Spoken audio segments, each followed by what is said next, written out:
শরীফের হাদিস, আল্লাহর হাবিল মুসলিমে আলাল মুসলিমে সিত্তু খেসাল, এক মুসলমান আর এক মুসলমানের 6টি গুরু দায়িত্ব রয়েছে। তার মধ্যে প্রথম দায়িত্বটি হচ্ছে ওয়ায়ুসাল্লিমু আলাইহি ইজা লাকিয়া, যখন তার সাথে সাক্ষাৎ হবে তখন সাক্ষাতে তাকে সালাম দিবি।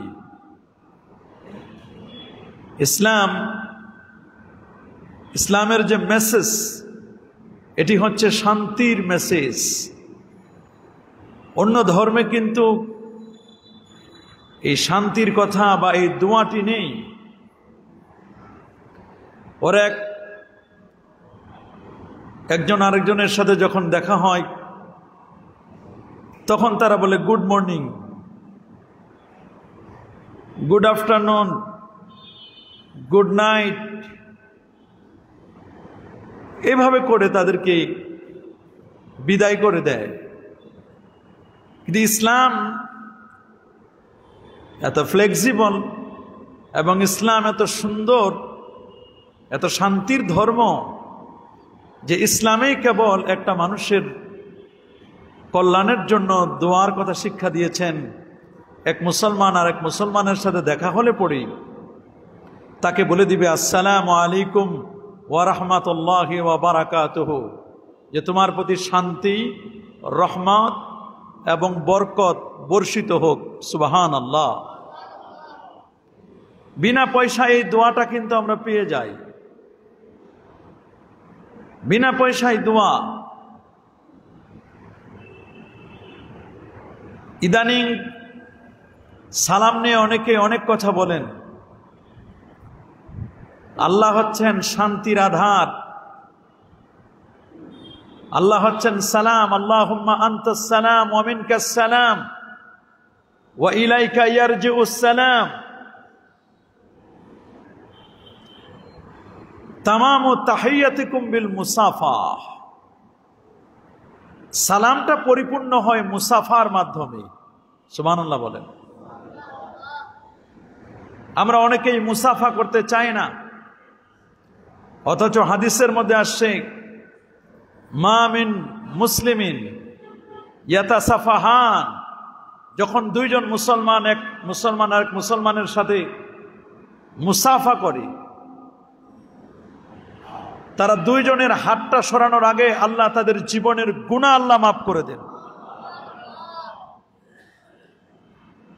পূর্বের জীবনের গুনাহ আল্লাহ মাফ করেন। সগীরা গুনাহ যদি তাওবা করেন, আল্লাহ তাআলা তার তাওবা করলে কবিরা গুনাহ আল্লাহ মাফ করে দিতে পারেন। এক মুসলমান আর এক মুসলমানের সাথে দেখা হলে বেতলিকে ওয়াজহিন, হাস্যোজ্জ্বল ভাবে কথা বলবে, তার দিকে তাকায়া কথা বলবে। কিছু মানুষের অভ্যাস আছে, মনে করেন আপনার সাথে কথা বলে আপনার দিকে তাকায় না। আপনারা খেয়াল করবেন, কিছু মানুষের কিন্তু এরকম অভ্যাস আছে, কথা বলে আপনার সাথে আপনার দিকে তাকায় না। এটা একটা অহংকার এবং এটা মানুষটাকে নেগলেক্ট করা হয়, ছোট করা হয়। আপনি যার সাথে কথা বলবেন তার চোখে চোখ রাখবেন, তার চেহারার দিকে তাকাবেন। তিনি যখন কথা বলবেন আপনি তার কথাগুলো অত্যন্ত মনোযোগের সাথে শুনবেন। আবার আপনি যখন কথা বলবেন, দায়িত্ব হলো যার সাথে কথা বলছেন তারও দায়িত্ব আপনার কথাটা তার মনোযোগ দিয়ে শোনা।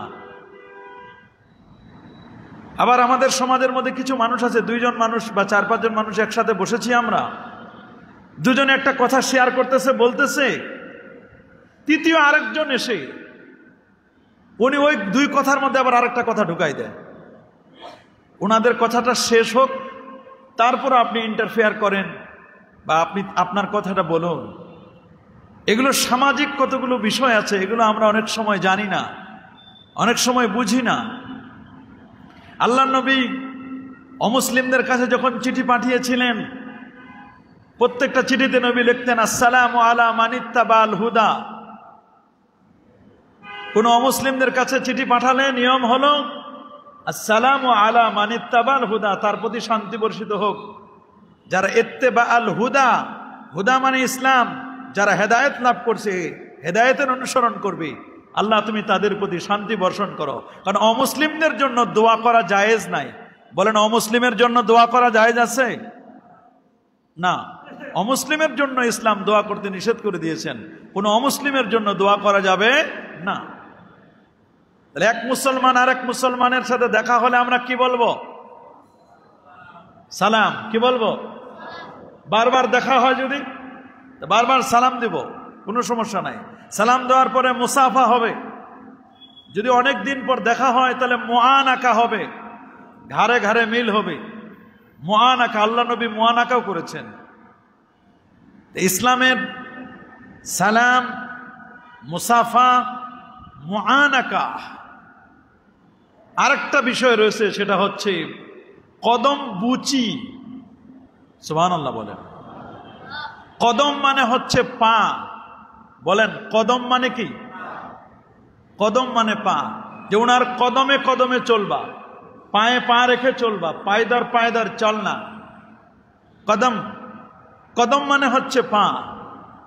যেমন একটা জায়গা আছে কদম রসুল, জায়গাটার নাম কি? কদম রসুল। মানে আল্লাহর নবী সাল্লাল্লাহু আলাইহি ওয়াসাল্লাম ওখানে পা রেখেছেন বলে বলা হয়, এই জন্য জায়গার নাম হচ্ছে কদম রসুল। এরকম এক দরগা আছে নারায়ণগঞ্জের এদিকে, মেবি কদম রসুল। কদম মানে হচ্ছে পা। বলেন, কদম মানে কি? পা। আর বুচি, বুচি মানে হলো চুমা দেওয়া। বুচি মানে কি? চুমু দেওয়া।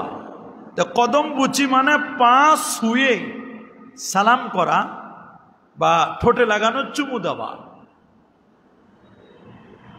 কদম বুচি এটাও ইসলামের একটা অংশ এবং এটি সুন্নাহ। তবে সিস্টেমে আমরা অনেক সময় ভুল করি। সমাজের মধ্যে অনেক নিয়ম কানুন আছে, অনেক রীতি আছে। এই গত 3-4 দিন ধরে একটা বিষয় নিয়ে অনলাইনে অফলাইনে খুব সমালোচনা চলছে। বলছে যে কদম বুচি একজন বড় ইউটিউবার, আমাদের দেশ নিয়ে যিনি কথা বলেন, এক ভট্টাচার্য, আর প্রথম নামটা আর বললাম না, সে একজনের আলোচনাকে কোট করে সে বলেছে কদম বুচি এগুলো হিন্দুয়ানি কৃষ্টি কালচার, এগুলোর সাথে ইসলামের কোনো সম্পর্ক নাই। একজন ইসলামিক স্কলারের বক্তব্য তার ওই ভিডিওর মধ্যে সে অ্যাড করে দিয়েছে, ইসলামিক স্কলার। এখন তো আলেম পাওয়া বড় কঠিন, সব স্কলার হয়ে গেছে। আগে ছিল মুহাদ্দিস, মুফাসসির, মুফতি, আলেমে হক্কানি, রব্বানি, পীরে কামেল, মানুষ এগুলো শব্দ ব্যবহার করত। এখন সব আধুনিক যুগ, তো এখন সব স্কলার হয়ে গেছে। এখন স্কলারের যুগ চলতেছে। ভালো, আমাদের কোনো আপত্তি নাই, কিন্তু আমাদের বুঝতে হবে যেটা শরিয়াতে যদি কোনো বিষয় থাকে সে বিষয়টিকে নেগলেক্ট করবা। কোনো সুযোগ আছে নাকি? যারা বলেন কোনো সুযোগ আছে? না, কোনো সুযোগ নেই। তা আমার ইসলামটা এত সহজ, আমার ইসলাম এত সুন্দর। ইসলাম প্রত্যেকটি সেক্টরে কথা বলেছেন। এমন কোনো সেক্টর নাই, এমন কোনো বিষয় নেই যে বিষয়ে ইসলাম কথা বলে নাই। এবং ইসলাম যা বলেছে এটা যুগোপযোগী, বাস্তবসম্মত। যেমন অন্যান্য ধর্মাবলম্বী যারা দেখা হলে সকালে দেখা হয়েছে, গুড মর্নিং, কি বলে? বলে ভাই আপনি তো আমাকে বললেন গুড মর্নিং, আপনি জানেন আমাকে যে গুড মর্নিং বলেন আমার সকালটা ভালো হোক, আপনি জানেন না সকালে আমার মা মারা গেছে। তা আমার মা যদি সকালে মারা যায় আমার সকালটা কেমনে ভালো হবে? আপনি তো আমার গুড মর্নিং বলেন, আমি তো গুড মর্নিংয়ে নাই, আমার মর্নিংটা গুড হয় নাই, স্যাড হয়েছে, আমি বড় বিপদে আছি। আপনি তো বললেন আমার গুড মর্নিং, কিন্তু আমার তো গুড মর্নিং হয় নাই, আমার তো স্যাড মর্নিং হয়ে গেছে। বিকালে আসছে, বলছে গুড আফটারনুন। আরেকজনকে দেখা হলো, গুড আফটারনুন, তোমার বিকালটা শুভ হোক। বলে আমার বিকাল শুভ হবে কেমন? আমার স্ত্রী হসপিটালে, আমি তো দৌড়াদৌড়ি করে দিশা পাই না, আমার বিকাল তো শুভ হয় নাই। আরেকজনের সাথে দেখা হয়েছে, বলে আপনার গুড নাইট, আপনার রাতটা শুভ হোক, আপনি সুন্দর করে ঘুমান। বলে 3 দিন ধরে ঘুমাইতে পারি না, ঘুমের ওষুধ খাচ্ছি, আমার পরিবারের সবাই অসুস্থ, আমার কেমনে গুড নাইট হবে? আমার তো গুড নাইট হয় না, সারা রাত আমার জেগে থাকতে হয়। কিন্তু এটা যদি ইসলামকে কোশ্চিন করেন, যে সকালবেলা আপনার মা মারা গেছে, আপনি বলেন আসসালামু আলাইকুম ওয়া রাহমাতুল্লাহি ওয়া বারাকাতুহু, কোনো সমস্যা না, আপনার মা মারা গেছে, তাতে কি হয়েছে? মানুষ তো মরণশীল, মরে যাবে, এটা স্বাভাবিক। কিন্তু মরণের সময় আপনার প্রশান্তি দরকার, সালামাত দরকার, শান্তি দরকার। এজন্য আপনার পর শান্তি বর্ষিত হোক, সালাম, এবং আল্লাহর রহমত কামনা করি, রহমত বর্ষিত হোক, রহমত, বরকত লাগবে, বরকত। আপনি যে কোনো সময় সালামটা দেন, বিপদে আপদে সুখে দুঃখে সব সময় একটা মানুষের সালাম, এটা সব সময় চলমান। সুবহানাল্লাহ। এই জন্য এক মুসলিম আর এক মুসলিমের সাথে দেখা হলে সালাম দিবে। বলেন কি দিবে? সালাম। এটা ইসলামের নিয়ম। সালামের পরে সালামটা পরিপূর্ণ হয় মুসাফার দ্বারা, এরপরে মুআনাকা করবি, প্রয়োজন হলে কদম বুচিও করা যাবে, কদম বুচি করতে কোনো বাধা নেই, এতে কোনো শিরক হবে না। অনেকে এটাকে হিন্দুয়ানির কৃষ্টি কালচারের তকমা লাগিয়ে ফতোয়াবাজদের ফতোয়াবাজিতে অনেক সময় সুন্নাহগুলো মিটিয়ে যায়। মাথা নত করলে অনেকে বলেন কদম বুচি করতে গেলে, একটা মানুষকে পা ছুঁয়ে সালাম করতে গেলে তো মাথা নত করতে হয়, মাথাটা নিচু করতে হয়। মাথা নিচু করলে তো সেজদা হয়ে যায়। আচ্ছা আপনারা বলেন, মাথা নিচু করলে কি সেজদা হয়? সেজদা করতে হয় 7টা অঙ্গ দিয়ে। বলেন কয় অঙ্গ দিয়ে? আর একটু জোরে বলেন না, কয়টা অঙ্গ দিয়ে? 7টি অঙ্গ দিয়ে সেজদা করতে হয়। সহিহ বুখারীর 772 নম্বর হাদিস, সহিহ মুসলিমেও হাদিসটি রয়েছে। হযরত আব্দুল্লাহ ইবনে আব্বাস রাদিয়াল্লাহু তাআলা আনহুমা হাদিসটি বর্ণনা করেছেন। আমারান নবী সাল্লাল্লাহু আলাইহি ওয়াসাল্লাম আন ইয়াসজুদা আলা 7 আ'দা, আল্লাহ নবী 7টি অঙ্গ দিয়ে সেজদা করার জন্য আদেশ করেছেন। তার মধ্যে রাসূল আকরাম সাল্লাল্লাহু আলাইহি ওয়াসাল্লাম তিনি বলে দিয়েছেন, চুল এবং কাপড় না গুটাতে। চুল গুটাবে না, কাপড় গুটাবে না।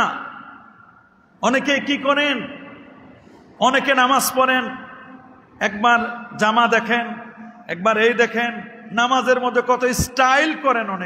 অনেকে অনেক রকমের স্টাইল করেন। নবীজি বলছেন সেজদা করতে গিয়ে চুল এবং কাপড় না গুটাতে। 7টি অঙ্গ হলো আমার চেহারা, কপাল, 2 হাত, 2 হাঁটু এবং 2 পা। 2 হাঁটু, 2 পা, 2 হাত এবং আমার এই কপাল। এই 7টি অঙ্গ দিয়ে আপনাকে সেজদা করতে হবে। 7টি অঙ্গ দিয়ে যদি আপনি সেজদা করেন তবে কেবল আপনার সেজদাটি পরিপূর্ণ হবে, নচেত আপনার সেজদা কখনো পূর্ণ হবে না। কারণ এই 7টি অঙ্গের যে কোনো একটি অঙ্গ মিসিং হলে, ভঙ্গ হলে, সেজদার 7টি শর্তের একটি শর্ত যদি ভঙ্গ হয়ে যায়, এই সেজদাটি বিশুদ্ধ হবে না। এই সেজদাটি বিশুদ্ধ। মাথা নিচু করলে যদি সেজদার তকমা লাগানো হয়, তাহলে যারা গ্যারেজে কাজ করে, গ্যারেজে গাড়ি ঘোড়া ঠিক করে, তারা তো অনেক সময় মাথা নিচু করে বাড়ি দেওয়ার লাগে।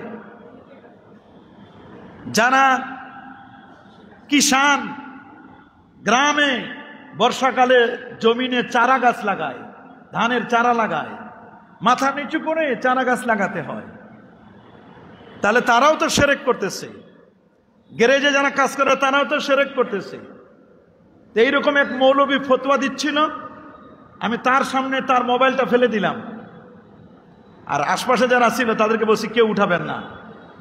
তো উনি ওই নিজের মোবাইলটা উঠাতে গিয়ে, আর মোবাইল পড়ে গেছে, উঠাতে গিয়ে মাথা নিচু করছে। আমি বললাম আপনি তো শিরক করলেন। বলে কেন? আপনি মোবাইলটা যখন উঠাইছেন তখন মাথা নিচু করছেন। তা মাথা নিচু করলে যদি শিরক হয়ে যায়, তাহলে তো এরকম মুশরিক ভরে গেছে গোটা পৃথিবী। এই জন্য মনে রাখবেন, মাসআলা মাসাইল না জেনে ফতোয়া দেওয়া বড় কঠিন।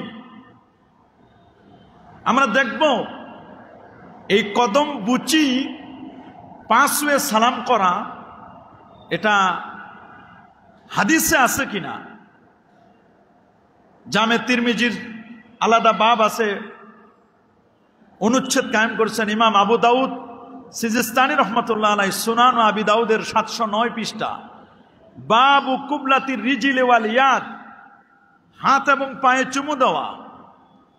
ইমামে নাসাই রহমতুল্লাহ আলাই তোহফাতুল আহওয়াজির মধ্যে আল্লামা মুবারকপুরি সুনানুন নাসাই বেশরহে জালালউদ্দিন সুয়ুতি ওনার লেখা কিতাব, এই সমস্ত কিতাবের মধ্যে স্পষ্ট করে লেখা আছে, হযরত সাফওয়ান রাদিয়াল্লাহু তাআলা বলেন, একবার দুজন লোক আল্লাহ নবীর সাথে সাক্ষাৎ করার জন্য আসলো। সুবহানাল্লাহ বলেন। দুজন মানুষ নবীর কাছে আসছে সাক্ষাৎ করবার জন্য। তা আল্লাহ নবীকে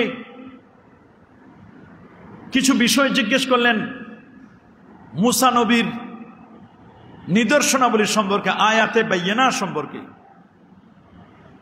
তিনি এক এক করে মুসা আলাইহিসসালামের সেই 9টি নিদর্শন তিনি সুন্দর করে বর্ণনা করলেন। এগুলো জবাব পাওয়ার পরে যে দুজন ইহুদি এসেছিল, রাবি বলতেছেন হযরত সাফওয়ান রাদিয়াল্লাহু তাআলা যে ফাকাব্বালা ইয়াদাইহি ওয়া রিজলাইহি, নবীজির বক্তব্য শোনার পরে ওই দুই ইহুদি তারা নবীজির কদম মোবারক চুমু খেলেন এবং নবীজির হাত মোবারক দস্ত মোবারক চুমু খেলেন। দস্ত বুচি আর একটা হলো কদম বুচি, চুমু খেলেন। ও ক্বালা, দুজনেই বললেন, নাশহাদু আন্নাকা নাবিয়্যুন, আমরা সাক্ষ্য দিচ্ছি যে আপনি একজন আল্লাহর পয়গাম্বর, আল্লাহর নবী। সুবহানাল্লাহ। এই হাদিসটি মিশকাতুল মাসাবি কিতাবুল ঈমান বাবুল কাবায়ের ওয়া আলামাতিন নিফাক 2য় পরিচ্ছেদের 51 নম্বর হাদিসের মধ্যে স্পষ্ট করে এই হাদিসটি বর্ণনা করা হয়েছে। হাদিসটি সুনানে ইবনে মাজাতেও এসেছে 3705 নম্বর হাদিস, সুনানে নাসাইর 4078 নম্বর হাদিস। আল্লামা ইমাম হাকিম নাইসাপুরি রহমতুল্লাহ আলাইহি আল মুস্তাদরাক আলা সাহিহাইনের কিতাবুল ঈমানের 20 নম্বর হাদিসে সহিহ হাদিস হিসেবে উল্লেখ করেছেন।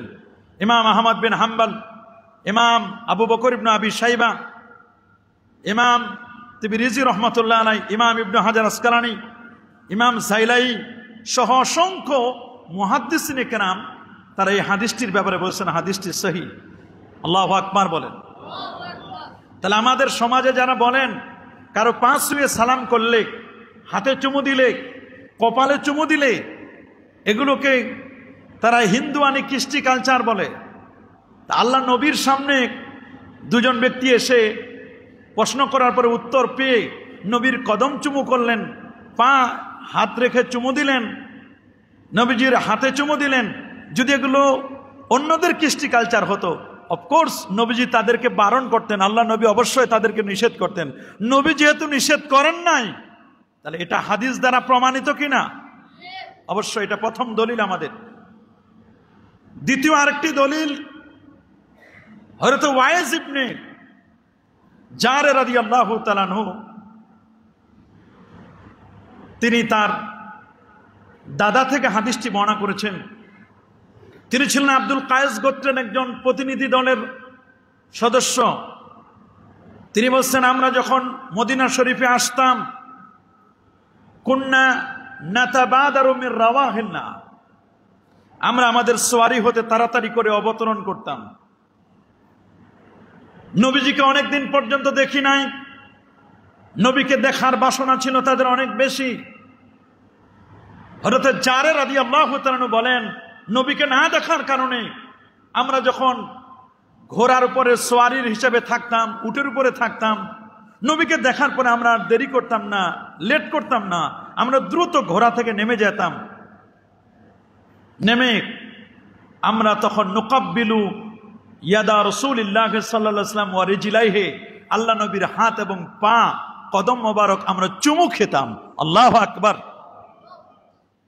এই হাদিসটি ইমাম বুখারী রহমতুল্লাহ আলাইহি আর তারিখুল কবিরের ৪র্থ খণ্ডের ৪৪৭ পৃষ্ঠায় তিনি উল্লেখ করেছেন।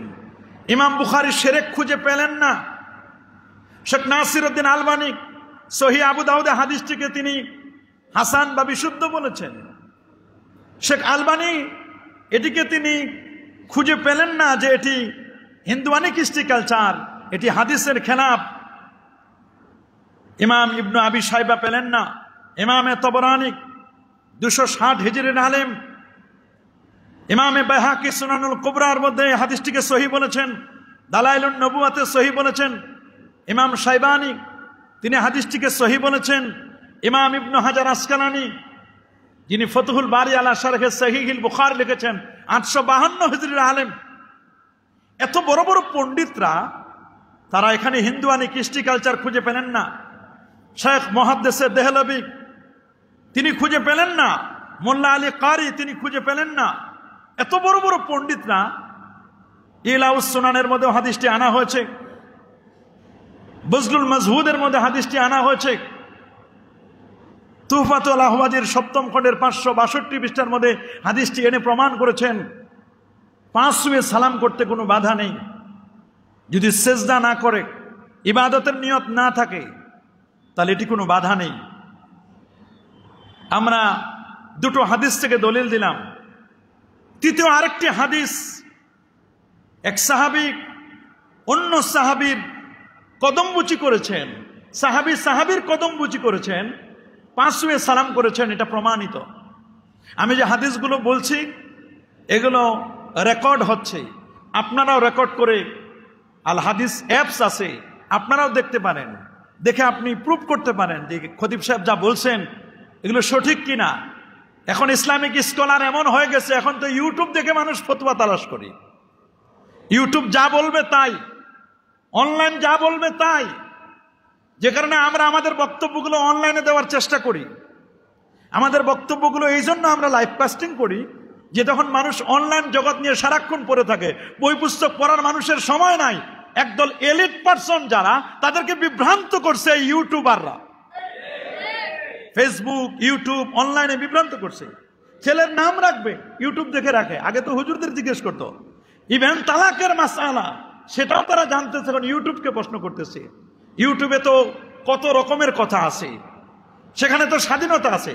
আপনার মন চাইছে এখন লাইভ করবেন, কোনো বাধা নাই, আপনি এখন লাইভ করতে পারবেন।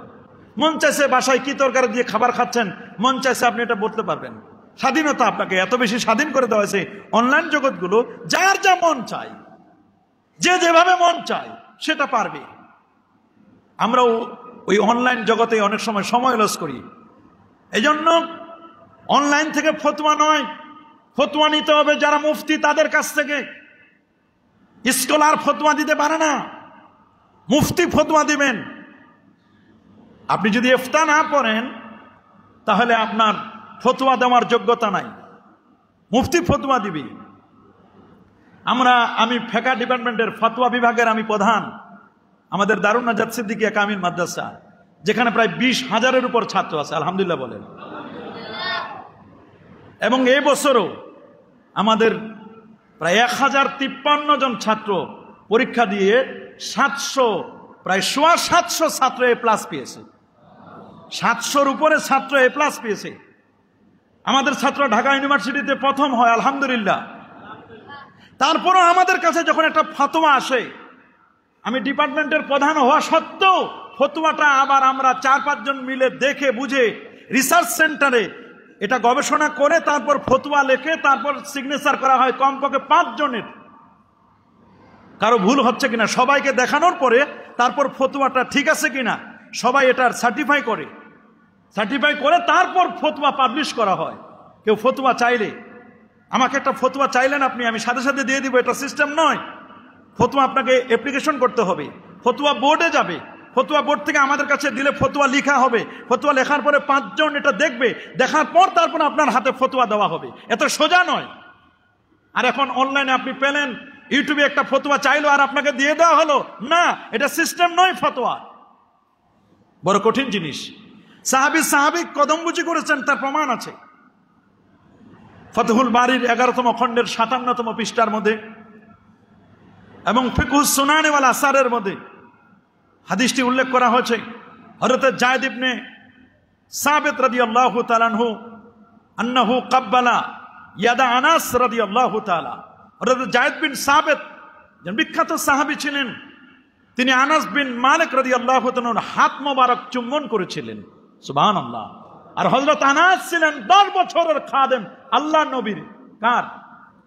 আল্লাহ নবীর 10 বছরের খাদেম ছিলেন আনাস বিন মালিক। নবীর দুয়ার বদলেতে তিনি অনেক কিছু পেয়েছেন। আল্লাহর হাবিবের বারাকাত, কত বরকত পেয়েছেন। তিনি কদমবুচি করলেন। যায়েদ বিন সাবিত তিনি আনাস বিন মালিক রাদিয়াল্লাহু তাআলা দস্তবুচি করলেন, হাত চুমু দিলেন। ওয়া আখরাজ আইজান আন্না আলিয়ান ক্বাব্বালা ইয়াদাল আব্বাস ওয়া রিজলাহু।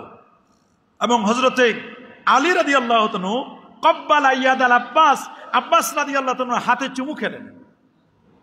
ওয়া রিজলাহু, এবং তার পায়ে চুমু দিলেন। হযরত আলী রাদিয়াল্লাহু তাআলা জানাতন ব্যক্তি নয়। হযরত আলী হচ্ছেন তিনি যার ব্যাপারে বলা হয়েছে আনা মাদিনাতুল ইলমি ওয়া আলিজুন বাবুহা, আমি হচ্ছে ইলমের শহর, ওই শহরের দরজা হচ্ছেন হযরত আলী। সুবহানাল্লাহ বলেন। আসাদুল্লাহিল গালিব আলী ইবনে আবি তালিব, আল্লাহর সিংহ নামে খ্যাত হযরত আলী রাদিয়াল্লাহু তাআলা ইসলামের ৪র্থতম খলিফা, আল্লাহর হাবিবের জামাতা, জান্নাতের সুসংবাদপ্রাপ্ত সাহাবী। আল্লাহু আকবার। তিনি আব্বাস রাদিয়াল্লাহু তাআলা রাসূলের চাচা আব্বাস রাদিয়াল্লাহু তাআলা হাতে চুমু দিলেন এবং তার পায়েও চুমু দিলেন। এটা যদি বেদাত হতো, এটা যদি শিরক হতো, এটা যদি হিন্দুয়ানি কৃষ্টি কালচার হতো, তাহলে হযরত আলী রাদিয়াল্লাহু তাআলার মতো ব্যক্তি তিনি কখনো এটাকে সাপোর্ট করতেন? কখনোই সাপোর্ট করতেন না। এই জন্য ফতোয়া দেওয়ার আগে খুব চিন্তা ভাবনা করে ফতোয়া দিতে হবে। চিন্তা ভাবনা করে ফতোয়া দিতে হবে। আলী রাদিয়াল্লাহু তাআলা অনুসরণ করার কথা হাদিসের মধ্যে আসছে। আনিলের বাদ ইবনে সারিয়া রাদিয়াল্লাহু তাআলা আনহু قال صلى بنا رسول الله صلى الله عليه وسلم ثم اقبل علينا بوجهه فوازنا موعظه بليغا زرفت منها العيون ووجلت منها القلوب فقال رجل يا رسول الله كأن هذه موعظة مؤذن فأوصنا قال أوصيكم بتقوى الله والسمع والطاعة وإن كان أبدا حبشيا فإنه من يعش منكم بعدي فسيرى اختلافا كثيرا فعليكم بسنتي وسنة الخلفاء الراشدين المهديين। খোলাফায়ে রাশেদার অনুসরণ করার কথা আল্লাহ নবী ১৫০০ বছর আগে বলে দিয়েছেন। খোলাফায়ে রাশেদার অনুসরণ করবে। খোলাফায়ে রাশেদার 4 জন, হযরত আবু বকর রাদিয়াল্লাহু তাআলা, ওমর ফারুক রাদিয়াল্লাহু তাআলা, ওসমান জিন্নুরাইন এবং আলীউল মুরতাদা, এই 4 জনকে খোলাফায়ে রাশেদার অন্তর্ভুক্ত। এই 4 জন ব্যক্তিকে অনুসরণ করার কথা আল্লাহ নবী তিনি বলে দিয়েছেন। আল্লাহু আকবার বলেন। সুতরাং তার বক্তব্য, তার কথা যদি আমরা মানি, এটি সুনান ইবনে মাজার 42 নম্বর পৃষ্ঠার মধ্যে 42 নম্বর হাদিসের মধ্যে শুরুতে লিখে দেওয়া আছে। জামে তিরমিজির 2676 নম্বর হাদিস। হাদিসটি আবু দাউদ শরীফের মধ্যে 4607 নম্বর হাদিসে লেখা, মুসনাদে আহমদের মধ্যে লেখা, যে খোদ ইমাম আহমদ বিন হাম্বল 12.5 লক্ষ হাদিসের হাফেজ ছিলেন ইমাম আহমদ বিন হাম্বল। আল্লাহু আকবার। তিনি এটাকে বুঝলেন না যেটা শিরক, অথচ আমার দেশের কিছু দোস্ত বুজুর্গ বের হয়েছে, তারা বলে দেয়, একটু অসামঞ্জস্য দেখলেই মনে হয় যে না, এটা মনে হয় হিন্দুয়ানি কৃষ্টি কালচার। এরকম অনেক হিন্দুয়ানি কৃষ্টি কালচার তো আমাদের সমাজে আছে। কি বলেন, আছে না? নাই যে তা নাই, হিন্দুয়ানি কৃষ্টি কালচার আমাদের সমাজে আছে। আমি বলি না যে নাই, সমাজে অনেক কৃষ্টি কালচার আছে। কারণ আমাদের মানুষগুলো এক সময় হিন্দুয়ানি কৃষ্টি কালচারে আমাদের সমাজ অনেক সময় বড় হয়েছে। হিন্দুদের দৃষ্টিতে একটার বেশি বিয়ে করা যায় না, অথচ ইসলামী শরীয়তে 4টা পর্যন্ত বিয়ে করা যায়। এটা ওই একটার বেশি বিয়ে করলে সমাজে মানুষটাকে নেগলেক্ট করা হয়, মানুষটাকে খারাপ চোখে দেখা হয়। কি বলেন, ঠিক না? অথচ ইসলাম বলে দিয়েছে 4টা।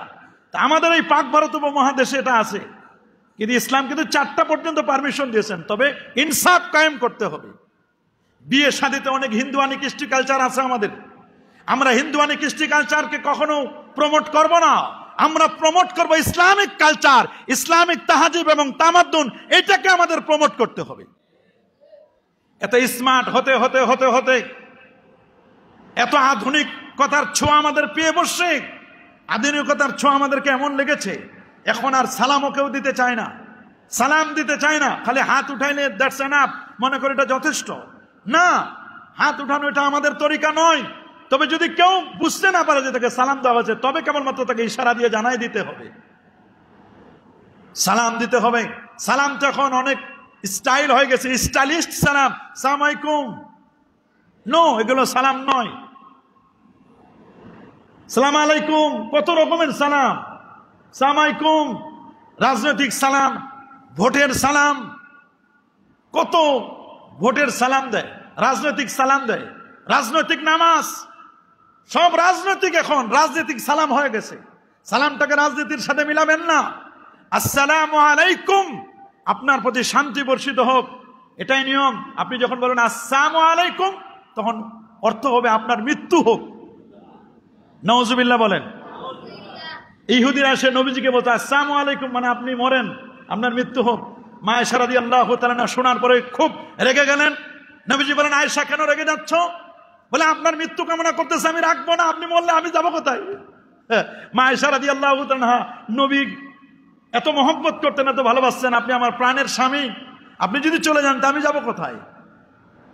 তখন আল্লাহ নবী বলেছে, ইন্নাল্লাহা রাফিকুন ইউহিব্বুর রিফকা, আল্লাহ কোমল, আল্লাহ কোমলতাকে পছন্দ করেন। আয়েশা তুমি কোমল হও, তোমার হৃদয়টাকে সফট করো, বলুক না। আল্লাহ নবী বলছেন যে দেখো, ওর বলছে আসসালামু আলাইকুম, তোমার মৃত্যু হোক, আমি বলছি ওয়ালাইকুম, তুমি যেটা কইছো ওইটাই, ওইটা তোমারও হক। ও যা বলছে আমি ওইটাই ফেরত দিচ্ছি। আসসালামু আলাইকুম, আমি কি বলছি? ওয়ালাইকুম সালাম বলছি, আমি ওয়ালাইকুম সালাম বলে নাই, আমি বলছি ওয়ালাইকুম, মানে তুমি যা বলছো ওইটা তোমারও। ওয়ালাইকুম মানে তুমি যা বলছো এটা তোমারও, তুমি যা আমার জন্য বদদুয়া করছো ওইটা তোমার ফেরত দিয়ে দিলাম। এই জন্য হাদিসের মধ্যে আসে, ইজা সাল্লামা আলাইকুমুল ইয়াহুদ ফাকুলু ওয়ালাইকুম, ইহুদিরা যখন তোমাদেরকে সালাম দিবে তখন তোমরা বলবে ওয়ালাইকুম। কি বলবো? ওয়ালাইকুম। অনেকে ভাব নিয়ে থাকেন, আমি প্রিন্সিপাল, আমি মুহাদ্দিস, আমি খতিব সাহেব, আমি বড় বুজুর্গ, আমি বড় বস, সালাম দিবে মানুষ আমাকে, আমি সালাম দিব না, পুরা ভাব নিয়ে থাকে। দেখেন না কিছু মানুষ এরকম ভাবওয়ালা মানুষ। ইসলাম বলছে বাদিউম বিসসালাম বারিউম মিনাল কেবির, প্রথমে যিনি সালাম দিবেন তিনি কেবির থেকে, অহংকার থেকে তিনি মুক্তি লাভ করবেন। আল্লাহু আকবার বলেন। ছোট বড় সবাইকে সালাম দিতে হবে। আফসুস সালাম, সালামের প্রচার করো, প্রসার করো। ওয়াতিমুত তাম, ক্ষুধার্তকে খাবার খাওয়াও। ওয়াতিমুল জায়া, ক্ষুধার্তকে খাবার খাওয়াও। ওয়াকুফুল আনিয়া, যারা বন্দী আছে, বন্দীশালায় যারা আছেন, জুলুমের শিকার হয়ে যারা বন্দী হয়ে আছেন, এখনো বহু আলেম ওলামা বন্দী আছেন জেলখানায়, কথা বলেন। কিন্তু বহু সন্ত্রাসী ছাড়াও পেয়েছে। আবার সন্ত্রাসীদেরকে ছেড়ে দিয়ে আলেম ওলামাদেরকে বন্দী করে রাখা, যদি জুলুম হয় মাজলুমদেরকে বন্দী থেকে, বন্দীশালা থেকে মুক্তি করেন, এটা ইসলামের নিয়ম। ওয়াসাল্লু বিল্লাইলি ওয়ান নাসু নিয়াম, মানুষ যখন ঘুমিয়ে পড়বে তখন তুমি তাহাজ্জুদে দাঁড়ায় যাও, তাহাজ্জুদে দাঁড়াও, তাদখুলুল জান্নাতা বিসালাম, তাহলে তুমি জান্নাতে সহজে প্রবেশ করতে পারবে। সুবহানাল্লাহ। জান্নাতে প্রবেশের একটা মাধ্যম হলো সালামের প্রচার করতে হবে। আফসুস সালাম, সালামের প্রসার করতে হবে, বেশি বেশি করে সালাম। এক সময় সালাম সপ্তাহ পালন করেন, যে এই সপ্তাহটা শুধু সালাম দিব আমরা, দেখে মনে হবে। কিন্তু এখন তো সালাম দেওয়া দিব কেমনে, মনে হয় না যে এটা মুসলমান না হিন্দু, বলেন না। মাঝে মধ্যে চেনা কঠিন হয়ে যায়। মুসলিমকে দেখার তো চেনার একটা আলামত হলো দাড়ি, মাথায় টুপি, কিছু কিছু তো আলামত আছে। তা আমরা মুসলমানের ঘরে জন্ম নিয়ে এই আলামতগুলো অনেক সময় খুঁজে পাওয়া যায় না। মাঝে মধ্যে দ্বিধাদ্বন্দ্বে পড়া লাগে, লোকটাকে হিন্দু না লোকটা মুসলিম, কিভাবে চিনবো? আবার অনেক মানুষ অ্যাক্সিডেন্টে যখন মারা যায়, এটা কি মুসলমান না হিন্দু, শেষ পর্যন্ত প্যান্ট খোলা ছাড়া, পোশাক পরিচ্ছেদ ওপেন করা ছাড়া কোনো সুযোগ নাই এটাকে চিনার। আইডি কার্ডও নাই, কেমনে চিনবেন? তা আপনি কেমন মুসলমান যে আপনি মরার পরে আপনার লজ্জাস্থান দেখে আপনাকে চিনতে হয়? এটা কি খতনা করা না খতনা ছাড়া? আপনি কেমন মুসলমান দেখেন? এইরকম মুসলমান হলে আমাদের চলবে না। প্রকৃত মুসলিম হতে হবে। কমপক্ষে একজন মুসলমান চেনা যায় এরকম সিমটম, এরকম আলামত তো আমার কিছু থাকতে হবে। আল্লাহ আমাদেরকে হেফাজত করুন। আরো যারা বলে আমিন। আল্লাহ আমাদের হেফাজত করুন, বলে আমিন। হাদিস শরীফের মধ্যে এসেছে, রাসূল আকরাম সাল্লাল্লাহু আলাইহি ওয়াসাল্লামের কন্যা হযরতে ফাতিমাতুজ জাহরা রাদিয়াল্লাহু তাআলা আনহা, আল্লাহ নবী কানা ইউকাব্বিলু ফাতিমা, আল্লাহ নবী তার মেয়ে ফাতিমা রাদিয়াল্লাহু তাআলা আনহাকে চুমু খেতেন। সুবহানাল্লাহ বলেন। আমরা আমাদের সন্তানদেরকে চুমু খাবো, কি বলেন, চুমু খাবো না? এবং রাসূল বলতেন আজিদু মিনহা রিহাল জান্নাহ, রে ফাতেমা আমি তোমার গালে যখন চুমু দিই, তোমার কপালে যখন চুমু দিই, আমি জান্নাতের ঘ্রাণ পাই। আল্লাহু আকবার। ওয়াকাব্বালা আবু বকর রাসা আয়েশা, হযরত আবু বকর সিদ্দিক রাদিয়াল্লাহু তাআলা তিনি চুম্বন করতেন মা আয়েশা সিদ্দিকা রাদিয়াল্লাহু তাআলা আনহার মাথা মোবারক, মাথা কপাল এখানে চুমু খেতেন তিনি। ওয়াকাল নবী সাল্লাল্লাহু আলাইহি ওয়াসাল্লাম, এরপর আল্লাহ নবী বলেছেন মান কাব্বালা রিজলা উম্মি ফাকান্না কাব্বালা আতাবাতাল জান্নাহ, যে ব্যক্তি মনে রাখো তার মার পা ছুঁয়ে সালাম করলো, তার মার পায়ে চুমু দিল, সে যেন জান্নাতের দরজায় চুমু দিল। আল্লাহু আকবার বলেন।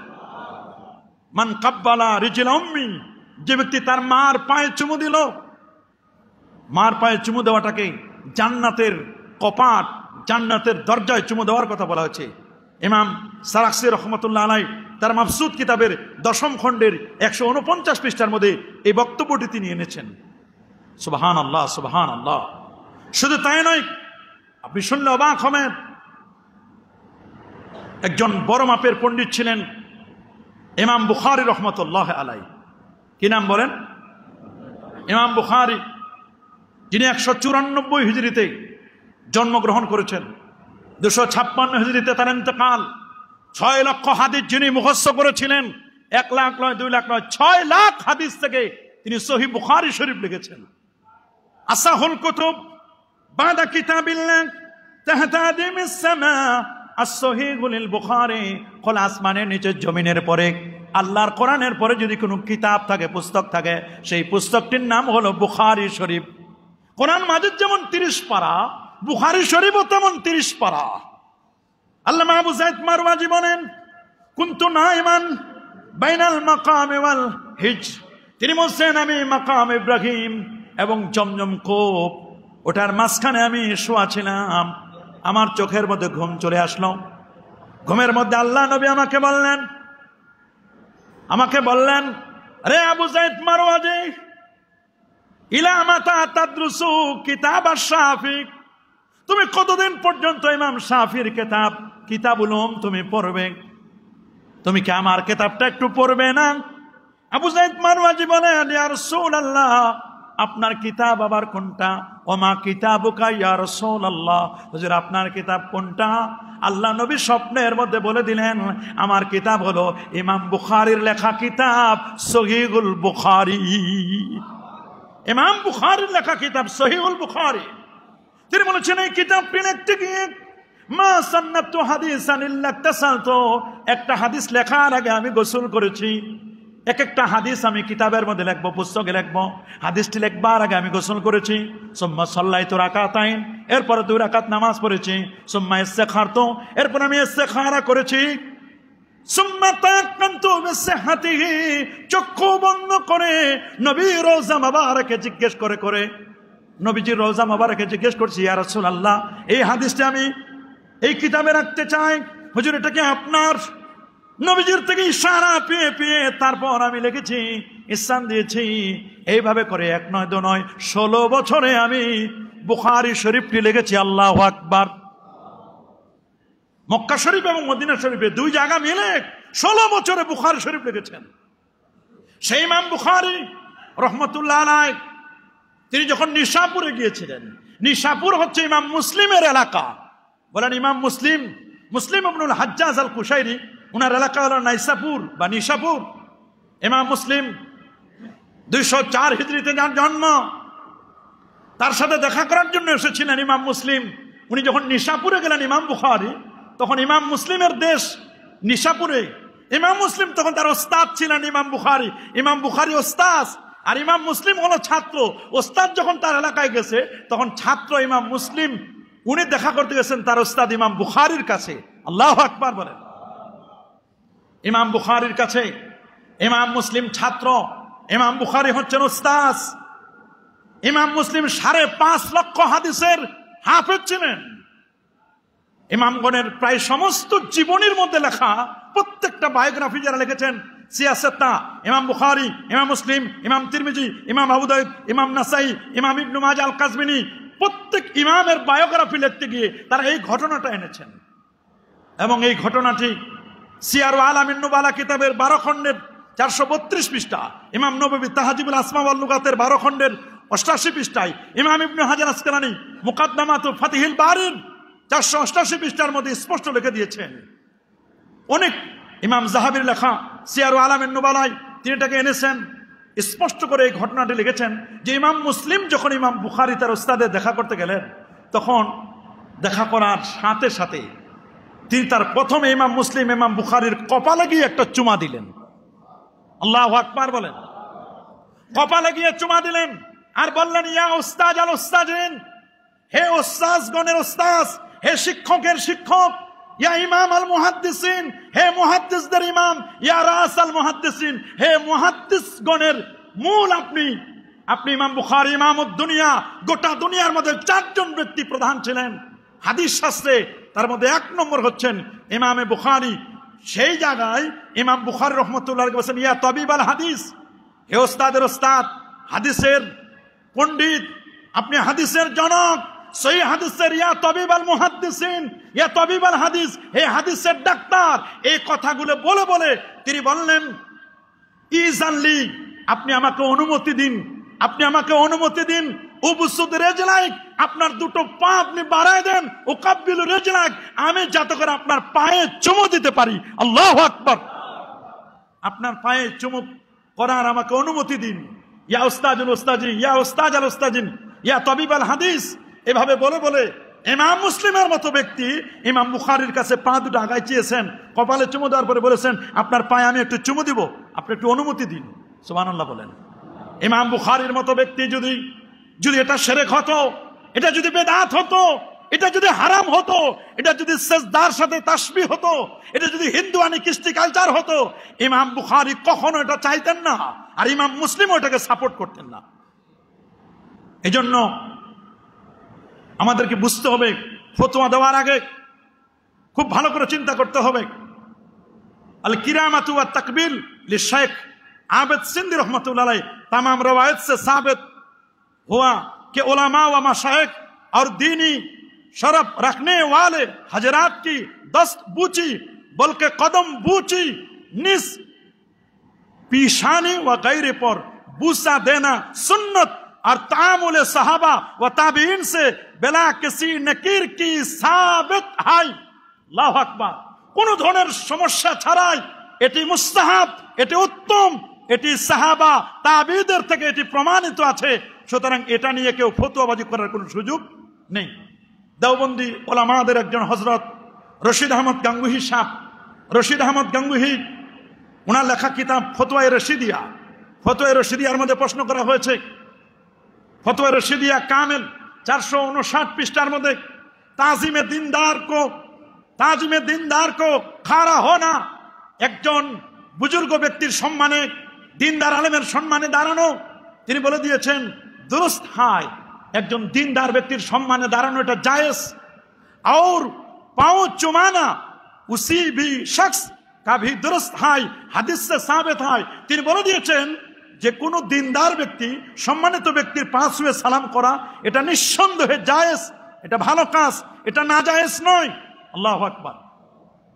দেওবন্দের আরেকজন আলেম আশরাফ আলী থানভী সাহেব, যাকে আপনারা চিনেন হাকিমুল উম্মাহ, তার লিখিত বিখ্যাত কিতাব বেহেশতি জ্বর, তিনিও তার বেহেশতি জ্বর লেখক ইমদাদুল ফাতওয়ার 5ম খণ্ডের 345 পৃষ্ঠা এবং মাওয়াইজে আশরাফিয়ার মধ্যে তিনি সেখানে বলে দিয়েছেন, আলেম ওয়া ওয়ালিদাইন কি তাকবিল ইয়াদ ওয়া রিজল জায়েজ হয়। তিনি বলেছেন মা বাবার পা ছুঁয়ে সালাম করা, একজন বুজুর্গ ব্যক্তির পা ছুঁয়ে সালাম করা এটা জায়েজ।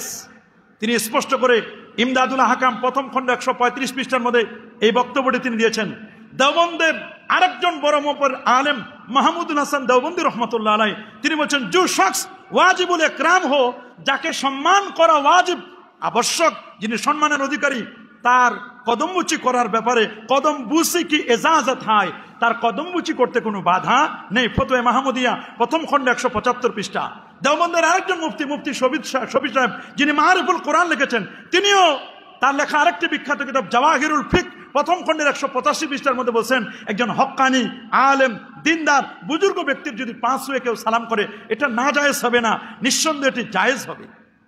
সমাজের মধ্যে এই যে ফিতনা, হ্যাঁ যদি এতগুলো হাদিস ফতোয়ার কিতাবে প্রমাণিত থাকে, তবে এমন যেন না হয় যে যাদের দাড়ি উঠে নাই এরকম ব্যক্তি যদি কারো চুমু খেতে গিয়ে ফিতনার আশঙ্কা থাকে, তাহলে সেখানে উলামায়ে কেরাম নিষেধ করেছেন, ওইখানে করা যাবে না। এমন আছে না সুদর্শন বালক, আপনার হাতে চুমু দিলে, কপালে চুমু দিলে তার প্রতি আপনার আকর্ষণ হতে পারে, এই জন্য উলামায়ে কেরাম বলে দিয়েছেন তাদের চুমু নিবে না, তাদের হাতেও চুমু দিবে না, কপালেও চুমু দিবে না, ফিতনার আশঙ্কা থাকবে, কখনো কখনো মুহিলা শিরকের দিকে নিয়ে যেতে পারে। এরকম যদি ফিতনার আশঙ্কা বুঝেন তিনি, তাহলে তিনি নিষেধ করবেন। আমরা দেখেছি আমাদের শর্ষিনার হুজুর, উনি যখন আসেন, কেউ যদি তার কদমবুচি করতে গিয়ে মাথা বেশি নিচু করে দেন, তাহলে তাকে উঠাইয়া তাকে ধমক দেন, এই মেয়ে তুমি মাসালা বুঝো না। এই জন্য মাঝে মধ্যে ধমকও দেওয়ার দরকার আছে, যে মাসালা না বুঝে অনেক সময় অন্যায় করে ফেলে, এটা সাবধান। তবে হ্যাঁ, এমনি কোরআন এবং সুন্নাহর কদমবুচি এইটাকে অস্বীকার করলে, এই আলেমরা, এই মৌলবী সাহেবরা, এরা যখন শ্বশুর বাড়িতে যায় তখন শ্বশুরের 5 ওয়ে সালাম করে, শাশুড়ির 5 ওয়ে সালাম করে, মুরব্বীদের 5 ওয়ে সালাম করে, দাদা শ্বশুর, নানা শ্বশুর, এদের 5 ওয়ে সালাম করে। আমার যখন ঈদুল ফিতর আসে, ঈদুল আজহা আসে, তখন ঈদের সালামি নেওয়ার জন্য 5 ওয়ে সালাম করে। ওইটা তখন শিরকের ফতোয়া দেয় না, কারণ ওখানে কসকসের নোট পাওয়া যায়, তো ওই সময় তখন আর ফতোয়া মনে থাকে না। কথা বলেন, একটা সুন্নাহকে আপনি কখনো ডিলিট করে দিতে পারেন না, একটা সুন্নাহকে কখনো আপনি রিমুভ করতে পারেন না। এই জন্য আল্লাহ নবী বলে দিয়েছেন, লিল মুমিনি আলাল মুমিনি সিত্তু খিসাল, এক মুমিন আরেক মুমিনের 6টি গুরু দায়িত্ব। তার মধ্যে প্রথম দায়িত্ব ইসাল্লিমু আলাই ইজা লাকিয়া, দেখা হলে সাক্ষাৎ হলে সালাম দিবে। দ্বিতীয় হচ্ছে ওয়া ইয়াউদুহু ইজা মারিদা, অসুস্থ হলে দেখতে যাবে। এখন অসুস্থ হলে দেখতে যায় না, দেখা আমার দলের লোক কিনা, আমার পীর ভাই কিনা, আমি যে দল করে আমার দলের লোক হলে তো ভালো দেখতে যাবে, আমার দলের লোক যদি না হয় মরে যাক, কোনো আপত্তি নাই, জানাজাও যেতে চাই না। ইসলামের নিয়ম হচ্ছে কেউ অসুস্থ হলে, আপনার পাড়া প্রতিবেশী অসুস্থ হলে তাকে দেখতে যেতে হয়। দেখতে যাওয়া এটা আদব, এটা সুন্নাত, নবীজির সুন্নাত, কিন্তু কাজটি হলো ওয়াজিব। আপনার দায়িত্ব এটা, একজন মুসলমান আর মুসলমানের গুরুত্বপূর্ণ দায়িত্বের মধ্যে এটি একটি দায়িত্ব। কেউ অসুস্থ হলে তার খোঁজ খবর নেওয়া। ইয়াউদুহু ইজা মারিদা ওয়া ইয়াশহাদু জানাজাতাহু ইজা মাতা, কেউ যদি মারা যায় তার জানাজা অংশগ্রহণ করা। অনেকেই দেখে যে না, জানাজা এখন যেতে চায় না। অনেকেই বলে জানাজা হুজুররা বসে এটা ফরজে কিফায়া, না গেলেও তো চলে। সমাজের মধ্যে 2-3 জন গেলে হয়, যে আপনি বললেন না গেলে চলে, আপনি যেদিন মরবেন মাইকে ঘোষণা শুনবে, ওরাও বলবে না অমুকে মারা গেছে, ও যাবে 2-1 জন, না গেলেও চলবে। আপনি যেদিন মরবেন আপনার ব্যাপারে একই হবে। ওয়া সাধু জানাজাত ইজা মাতা ওই সম্মেত হয়ে যা আতাসা, যখন হাঁচি দিবে, হাঁচি দেওয়ার সময় হাঁচির সে বলবে আলহামদুলিল্লাহ, পাশে যিনি থাকবেন তিনি বলবেন ইয়ারহামুকাল্লাহ। এটা হাঁচির জবাব দেওয়া ওয়াজিব।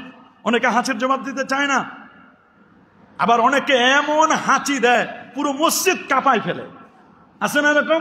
হাঁচি দেওয়ার নিয়ম হচ্ছে হাঁচিটাকে কন্ট্রোল করতে হবে, কারণ এক একটা হাঁচির গতি 180 কিলোমিটার হয়, 200 কিলোমিটার পর্যন্ত ঘন্টায় গতি হতে পারে হাঁচির। একবার হাঁচি দিলে প্রায় বলা হয়েছে 20 লক্ষের মতো জীবাণু, কেউ 2 লক্ষের কথা বলছেন, কেউ 20 লক্ষের মতো জীবাণু তার হাঁচির সাথে বের হয়ে যায়। আল্লাহু আকবার বলেন। এই যে হাঁচিটা দিলেন, এটা জীবাণুগুলো বের হয়ে গেল। হাঁচি দেওয়ার সময় আপনি এটা হাতটা রাখবেন, হাতটা পরে ধুয়ে আনবেন। আপনি যদি হাঁচি দেওয়ার সময় ওপেন হাঁচি দেন, এই জীবাণুগুলো চতুর্দিকে ছড়িয়ে পড়ে, সাবধান। ওয়া সাধু বলছেন